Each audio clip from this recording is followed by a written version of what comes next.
मटेली में बांग्लादेशी हिंदू परिवार की गिरफ्तारी से मचा बवाल। बीजेपी ने थाने का घेराव कर किया विरोध।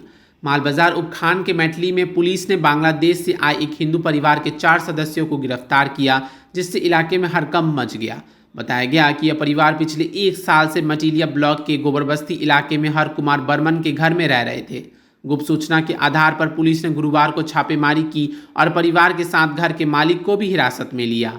पूछताछ में उन्होंने बताया कि वे बांग्लादेश में हिंसा और अत्याचार से डरकर बिना वीज़ा भारत आए थे। शुक्रवार सुबह सभी को रिहा कर दिया गया, लेकिन बीजेपी ने इस कार्रवाई को कानून के खिलाफ बताते हुए तीखा विरोध जताया। बीजेपी नेताओं का कहना है कि केंद्र सरकार के कानून के अनुसार बांग्लादेश, पाकिस्तान और अफगानिस्तान से आए पीड़ित हिंदू भारत में बिना वीज़ा रह सकते हैं। फिर मटेली पुलिस ने गिरफ्तारी क्यों की? विधायक पूना भेंगरा ने आरोप लगाया कि तृणमूल सरकार का प्रशासन अपनी मनमानी चला रहा है और निर्दोष हिंदू रिफ्यूजीज के साथ अन्याय कर रहा है।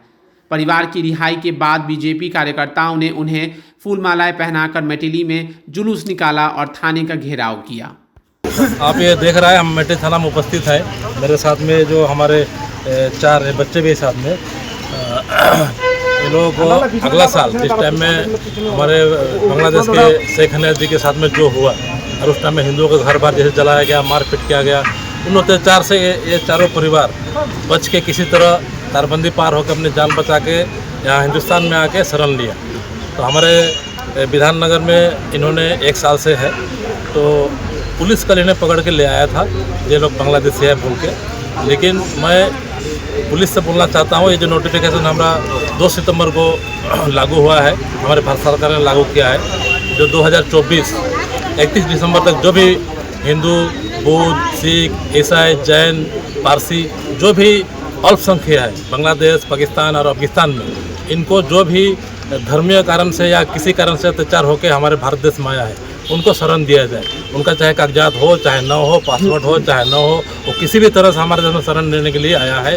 चाहे उनको पुलिस अरेंजमेंट नहीं कर सकता है, गिरफ्तार नहीं कर सकता है, उनको हम यहाँ भारत में मैंने रख सकते हैं, ऐसा कानून आपको यहाँ पर दिया है, आपने शायद दिखाया भी। तो लेकिन इसके बावजूद कल जो इनके साथ में हमारे मटेली पुलिस ने किया, वहाँ जाकर उनको एकदम गिरफ्तार किया, लाया गया जैसे ये कोई चोरी किया है, जैसे कोई डकैती किया है। और यहाँ पर रात भर इन बच्चों को भी रखा गया। हमारे आने के बाद में सब डॉक्यूमेंट देने के बाद भी इन्होंने रात में नहीं छोड़ा। आज सुबह में बिना बोले ही इन्होंने छोड़ दिया, हम मेरे आने से पहले ही छोड़ दिया। हालांकि मैं 9 बजे आने के लिए इनको टाइम दिया था, चलो छोड़ दिया, अच्छा बात है।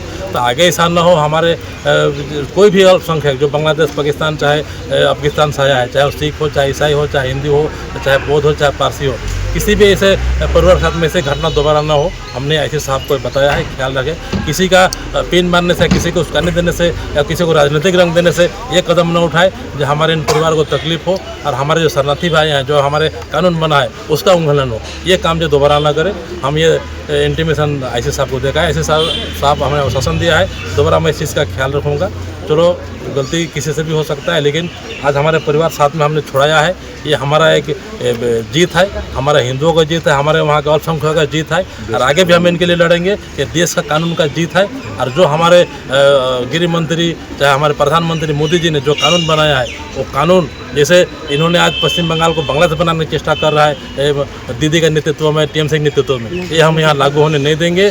इससे यहाँ से हमारा एक ही मकसद है, यहाँ सिर्फ भारतीय का राज करेगा। भाई घुसपैठिया जो भी होगा, चाहे रोहिंग्या हो, चाहे कहीं का भी घुसपैठिया हो, उनको यहाँ से हम निकाल फेंकने के लिए जो ऐसा चल रहा है, उन्हीं से प्रेरित होकर इन्होंने ये कदम उठाया था। लेकिन मैं उनको बता देना चाहता हूँ, कोई भी घुसपैठिया बचेगा नहीं, सबको चुन चुन के बाहर निकालेंगे और कोई भी ऐसे शरणार्थी हमारे, चाहे हिंदू हो, चाहे बौद्ध, ईसाई हो, उनको हमें शरणार्थी देंगे, क्योंकि उनका एक शरण लेने की जगह सिर्फ एक हिंदुस्तान है। हिंदुस्तान से बाहर इन भाइयों के लिए कोई जगह नहीं है। तो आज हमने ये चीज़ आपने देखा है और आगे भी ऐसा न हो कि ऐसा होने से हम इनके लिए ग्राउंड में हर समय लड़ाई करेंगे। आज भी किया, आगे भी करेंगे। और ये जो सरकार जो चल रहा है, तो मैंने रोहिंग्या घुसपैठियों का, आप देखिए कल की बात है, हमारे मुख्यमंत्री दीदी चिल्ला के बोल रहा है मैं इसको घेराव करूँगा, वो करूँगा, कोई कागज़ पत्र नहीं लेगा। कल का न्यूज़ है, उन्होंने खुद हाथ में BLO के हाथ से वो फॉर्म लिया है। तो कैसा राजनीतिक है? यहाँ लोगों को तो हिंदू मुस्लिम करके मार काट करा रहा है और खुद उनके नेता, मंत्री, खुद इन्वॉल्व मुख्यमंत्री वो फॉर्म लेके अपना फॉर्म भर रही है। ये कैसी राजनीतिक है? तो ये दोगलापन का राजनीतिक हिंदुस्तान में नहीं चलेगा। ये सब 26 में ख़त्म होने वाला है। ये सब भाग रहे हैं उठा के, और 26 में सरकार चेंज होगा, उसके बाद में देखेंगे हम, और जितना बच्चे हुए घुसपैठिए उनको चुन के बाहर निकालेंगे। दामरों के हर शोरूम पे चल रहा है बिग फेस्टिव सेल, जहां खरीदारी के ऊपर आपको भी मिल सकता है एक्साइटिंग गिफ्ट्स, जैसे कि सोफा, रिक्लाइनर और क्या चाहिए, कैशबैक भी है। इसलिए देर ना कीजिए, जल्द से जल्द आ जाइए आपके नियरेस्ट दामरो शोरूम पे।